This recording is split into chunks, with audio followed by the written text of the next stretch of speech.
Hello and welcome to all of you.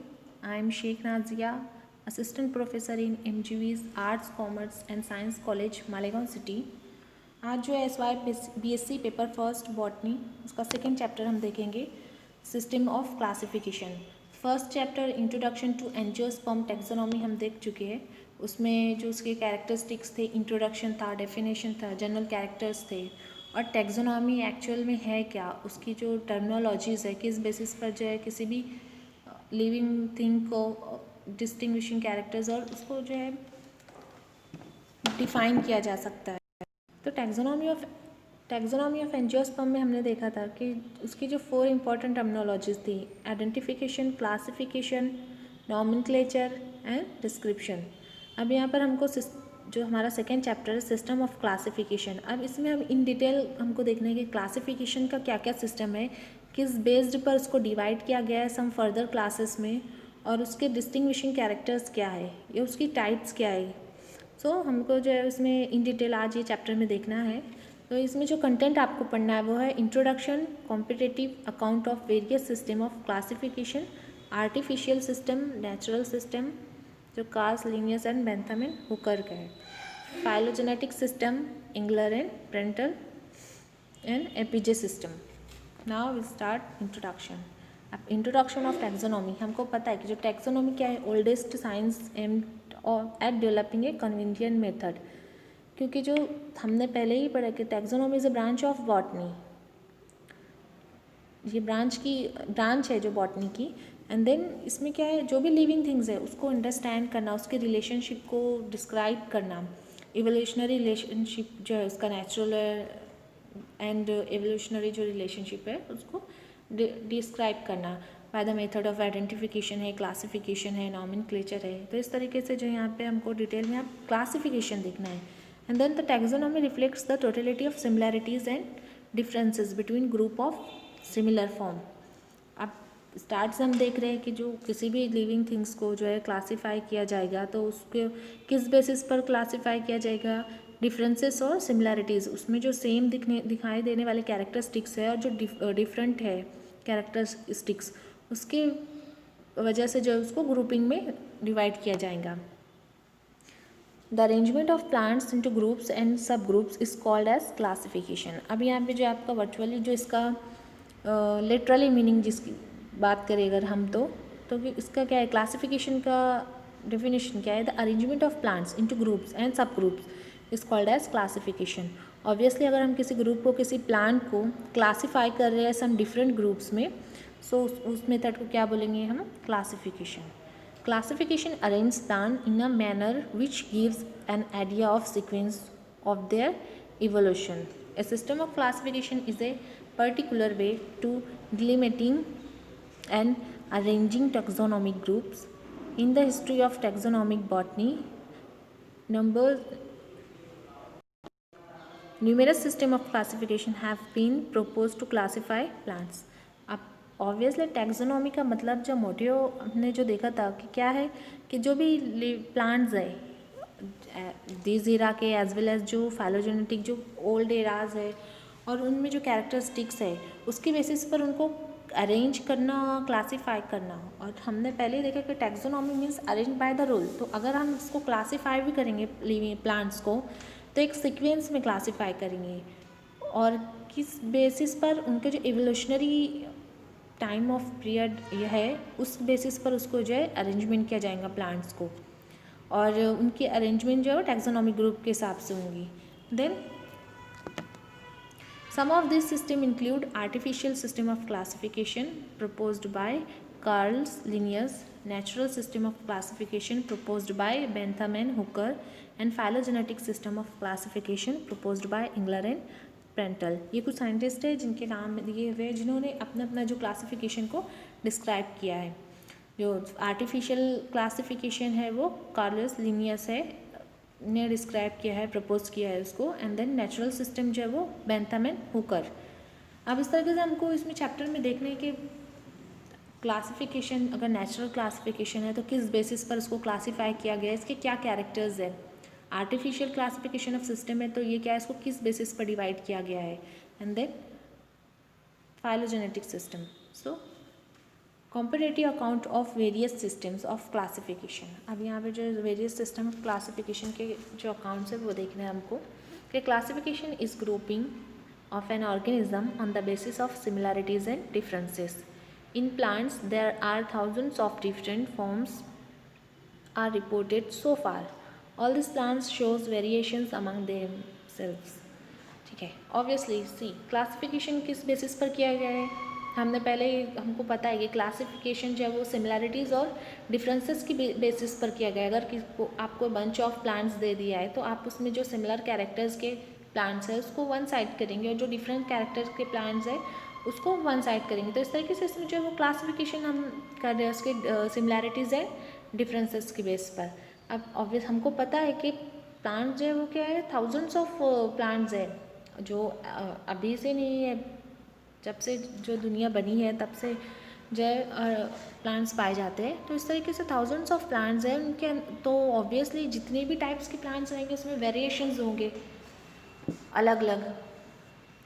So due to variations it's highly needed to classify them.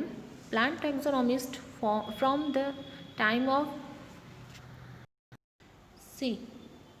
the time of Theophrastus till the present era have classified plants on the basis of contemporary trends of classification of plants. This diversity is very interesting but difficult to study if not classified properly. Obviously जितने भी type के plant हैं उसमें variations है, similarities है, differences है, उनके characteristics अलग है। हो सकता है एक जो प्लांट की एक स्पेसीज है उसमें जो some plants are poisonous, some are edible, some are use for medicinal purpose. अगर हम फार्मास्यूटिकल की बात करें जो हमने हमारे चैप्टर 1 में हमने देखा था इन डिटेल कि जो बेनिफिट है उससे टैक्सोनॉमी से क्या बेनिफिट है कि हमको जो है उसके जो भी कैरेक्टरिस्टिक्स है, अगर इफ़ दे आर पॉइजनस और नॉट एंड एडिबल जो प्लांट्स है, तो उस वजह से क्या है हमको अगर उसको प्रॉपरली क्लासीफाई किया गया तो उसको यूज़ करने में आसानी होगी कि मेडिसिनल पर्पज़ पर भी उसको हाईली यूज़ किया जाता है। सो यहाँ पर जो थाउजेंड्स ऑफ एराज पहले से लेकर अब तक के जितने भी प्लांट्स हैं उनको उनके ट्रेंड के हिसाब से क्लासिफिकेशन करना। एंड देन ये जो diversity is very interesting means कि ऑब्वियसली अगर हम डाइवर्सिटी की बात करें जो प्लांट्स में day by day and then जैसे कि अब बहुत सारे अभी न्यू ट्रेंड्स चल रहे हैं कि प्लांट्स में कुछ डिफरेंट शोज़ करके या उसको ग्रोथ करके सम न्यू जो वैराइटीज़ को जिसको हम आर्टिफिशियल बोलते हैं, आर्टिफिशियल ग्रोथ, तो उस बेसिस पर भी चेंजेस किए जा रहे हैं। सो इस तरीके से ये एक इंटरेस्टिंग है, बट इफ़ अगर इसको क्लासीफाइड प्रॉपरली नहीं किया गया तो थोड़ा सा फिर ये क्या है, हार्मफुल है। On the basis of different criteria, system of classification are broadly differentiated into following 4 types. अब थाउजेंड्स ऑफ प्लांट्स हैं उनमें क्लासिफिकेशन ब्रॉडली किया गया उसको क्लासीफाई, तो यहाँ पे जो इसकी 4 टाइप्स दी हुई है कि किस तरीके से ये जो 4 टाइप्स है और उसमें किस बेसिस पर जो है प्लांट को क्लासीफाई किया गया है। So artificial system of classification, natural system of classification, phylogenetic system of classification and cladistic और मॉलिकुलर सिस्टम ऑफ क्लासिफिकेशन। ये 4 टाइप के क्लासिफिकेशन इसमें दिए हुए हैं कि किस तरीके से एक एक ग्रुप को किस बेसिस पर जो है वो क्लासीफाई किया गया है प्लांट्स को। समझे, वन बाय वन इसको देखते हैं। Artificial system of classification. See from this classification system an artificial classification system has been put forward by Linnaeus on the basis of number and nature of stamen and carpel. अब यहाँ पर ये आपको याद रखना कि इन आर्टिफिशियल सबसे पहले तो ये कि आर्टिफिशियल क्लासिफिकेशन जो है वो किस बायोलॉजिस्ट ने किया था, तो वो कौन सा है, Linnaeus, on the basis of number and nature of stamen and carpel. अब number of nature and stamen carpel, अब स्टैमिन और कार्पल क्या है कि जो आप लोगों को भी पता है कि जो फ्लावर का रिप्रोडक्टिव वर्ड है स्टैमिन, और कार्पेल ये भी फीमेल रिप्रोडक्टिव वर्ड है, एंड स्टैमिन जो है वो मेल रिप्रोडक्टिव वर्ड है। तो male and female reproductive word की बेसिस पर जो है वो आर्टिफिशियल क्लासिफिकेशन किया गया है। Classification system some other artificial classification system proposed by John Ray, Theophrastus, Andre सिजाल्पिनो etcetera. ये कुछ बायोलॉजिस्ट के नेम हैं जिन्होंने आर्टिफिशियल क्लासिफिकेशन सिस्टम को प्रपोज किया है, बट हमको जो पढ़ना है वो किसका पढ़ना है, लिनियस। ठीक है। अब लिनियस ने जो क्लासिफिकेशन किया है किस बेसिस पर, numbers of stamen and carpel. Stamen, see structure of stamen, anther and filament को मिलकर बनता है स्टैमिन जो मेल रिप्रोडक्टिव वर्ल्ड है। एंड कार्पेल क्या होता है, स्टिग्मा, स्टाइल, ओवरी। सो इस पूरे स्ट्रक्चर को हम कार्पेल बोलते हैं। It is a female reproductive world of the flower. तो इन आर्टिफिशियल क्लासिफिकेशन में किस बेसिस पर क्लासीफाई किया गया कि किसी प्लांट में जो अगर हमको आर्टिफिशियल बेसिस पर उसको क्लासीफाई करना है तो उसको कौन से कैरेक्टर्स देखने हैं, stamen, number of stamen and nature of जो कार्पेल है। तो इस तरीके से इस बेसिस पर जो है आर्टिफिशियल क्लासिफिकेशन ऑकर होगा। सी नाउ नेचुरल क्लासिफिकेशन सिस्टम। अब जो नेचुरल क्लासिफिकेशन है वो किस बेसिस पर प्रपोज किया गया है, see natural classification system proposed by George Bentham and Joseph Dalton Hooker on the basis of all important natural characters. ये आपको याद रखना है कि आर्टिफिशियल किस बेसिस पर किया गया था, number of stamen and carpel. अब जो नेचुरल क्लासिफिकेशन है वो किस बेसिस पर कर रहे हैं, all important natural characters, that is morphological and reproductive characters. Obviously इसमें जो कोई चेंजेस नहीं कर सकते, मॉर्फोलॉजिकल जो कैरेक्टर्स एंड रिप्रोडक्टिव कैरेक्टर्स है। तो जो नेचुरल क्लासिफिकेशन होगा वो किस बेसिस पर होगा, morphological and reproductive characters. Morphological जो कैरेक्टर्स होते हैं जैसे एक्सटर्नल, मॉर्फोलॉजी हम किसको बोलते हैं, एक्सटर्नल कैरेक्टर्स को। जो टर्मिनोलॉजी ऑफ मॉर्फोलॉजी क्या है, the external characters of the anything, तो उसको बोलते हैं। एंड देन रिप्रोडक्टिव में जितने भी आएंगे आप, जैसे स्टैमिन है, कार्पेल है, ovary, ovules, all that things जो इंटरनल जो है उसके रिप्रोडक्टिव फंक्शंस में परफॉर्म करेंगे वो कैरेक्टर्स। तो natural classification system are having pre Darwinian approach of on artificial characters. अब डार्विनियन अप्रोच जो चार्ल्स डार्विन के जो थेरी है उसे, क्योंकि हम क्या बोले इसको, ये रिलेशनशिप अमंग और टू फॉर्म द रिलेशनशिप और रिप्रोडक्टिव कैरेक्टर्स। अब ये डार्विनियन अप्रोच से ऑब्वियसली स्टार्टिंग नेचुरल रिप्रोडक्शन की बात कर रहे हैं हम और मॉर्फोलॉजिकल कैरेक्टर्स की बात कर रहे हैं इसमें। तो जो क्लासिफिकेशन है उसकी 4 टाइप्स है, आर्टिफिशियल, नेचुरल, फाइलोजेनेटिक और मॉलिक्यूलर बेस पर। तो आर्टिफिशियल में जो है वो number of stamens and carpel की बेसिस पर है। नेचुरल में क्या है, जो उसके कैरेक्टरिस्टिक्स है, मॉर्फोलॉजिकल और रिप्रोडक्टिव कैरेक्टर्स है, इसके बेसिस पर जो उसको क्लासीफाई किया गया है किसी प्लांट को, टेक्सॉन को। ठीक है। Then see both the morphological characters as well as reproductive characters जो है इसके पार्ट ऑफ द फ्लावर के आप देख सकते हैं, पेटल, सेपल्स है, पेडिसल एंड ब्रैक्ट। और इफ इधर साइड पे आप देखिए stigma, style, ovary, filament, anther, stamen, ये सब जो है वो रिप्रोडक्टिव वर्ल्ड है इसमें। See phylogenetic classification. अब फाइलोजेनेटिक क्लासिफिकेशन किस बेस्ड पर है, evolutionary history of plants and genetical tendencies among them. Phylogenetic classification system are having post-Darwinian approach that is based on evolutionary history। अब यहाँ पर क्या दिया हुआ है कि जो evolutionary history, जेनेटिक, हम बात करें जेनेटिकल टेंडेंसीज की, अब जो थाउजेंड्स ऑफ ईयर्स पहले से है और सही। अब यहाँ पे क्या बता रहा है कि जो सिस्टम, जो फाइलोजेनेटिक क्लासिफिकेशन है वो किस बेस पर है, having a post Darwinian approach. जो डार्विन का थेरी ऑफ चार्ल्स डार्विन थी उसके बाद का जो भी उसका डार्विन का नज़रिया है, उसके बाद की जो इवोल्यूशनरी हिस्ट्री है उस बेसिस पर जो है फाइलोजेनेटिक क्लासिफिकेशन को प्रपोज किया गया है। एंड नेचुरल जो क्लासिफिकेशन वो क्या है, प्री डार्विनियन, जो चार्ल्स डार्विन का नज़रिया था, तो उससे पहले की जो भी इवोल्यूशनरी पीरियड था उस बेसिस पर।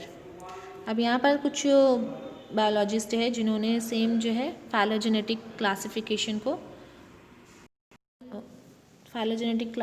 को डिस्क्राइब किया है, that is Engler and Prantl, John Hutchinsons, Armin and Arthur and some R etcetera. ये जितने बायोलॉजिस्ट हैं इन्होंने भी जो है वो फाइलोजेनेटिक क्लासिफिकेशन को डिस्क्राइब किया है। देन लास्ट जो हमारा है वो है ये जो क्लासिफिकेशन किस बेस पर है, it's a system of classification is based on molecular evidences, that is analysis of the DNA sequence of 3 gene, 2 chloroplast gene and 1 gene coding for ribosomes. हमको भी पता है कि जो जीन कोडिंग है इन प्लांट, और उस बेसिस पर, क्योंकि आप अगर नोटिस करो तो 1 बाय 1 जैसे आर्टिफिशियल से चला है तो उसमें क्या था, स्टेमन्स एंड कार्पेल की बेसिस पर उसको क्लासिफाई किया गया था, वो हो गया था आर्टिफिशियल क्लासिफिकेशन। देन नेचुरल जो है उसके मार्फोलॉजिकल कैरेक्टर्स की बेसिस पर जो है उसको क्लासिफाई किया गया था, मार्फोलॉजिकल एंड रिप्रोडक्टिव कैरेक्टर की बेसिस पर। देन थर्ड जो था फाइलोजेनेटिक, वो जो इवोल्यूशनरी पीरियड और डाइवर्सिटीज़ जो हुई थी उस बेसिस पर जो उसको क्लासिफाई किया गया था। जो लास्ट है हमारा क्लासिफिकेशन सिस्टम क्लैडिस्टिक और मॉलिक्यूलर, वो किस बेस्ड पर किया जा रहा है, मॉलिक्यूलर बेस एविडेंसेस के बेस पर। जो डीएनए सीक्वेंस है, जीन कोडिंग है, और क्लोरोप्लास्ट में जो genes and gene coding, and then जो राइबोसोम्स अरेंजमेंट, इस सब के बेसिस पर। अब ये क्या है, टोटली एनाटॉमिकल कैरेक्टर्स है। एनाटॉमिकल जो internally, anatomical characters means for those character जो इंटरनली ऑकर होते हैं, जैसे मार्फोलॉजिकल जो वो एक्सटर्नल कैरेक्टर्स होते हैं, तो इंटरनल जो कैरेक्टर्स होते हैं, तो ये जितने कैरेक्टर्स है ये क्या है, जो इंटरनल एनाटॉमिकल कैरेक्टर्स है। तो उसको जीन सीक्वेंस की बेसिस पर और डीएनए सीक्वेंस की बेसिस पर, जीन कोडिंग की बेसिस पर जो है उसको क्लासिफाई किया गया है। See this is just example of any plant. Now we will see in next lecture other subtopics of this chapter, systems of classification. Till that time, thank you.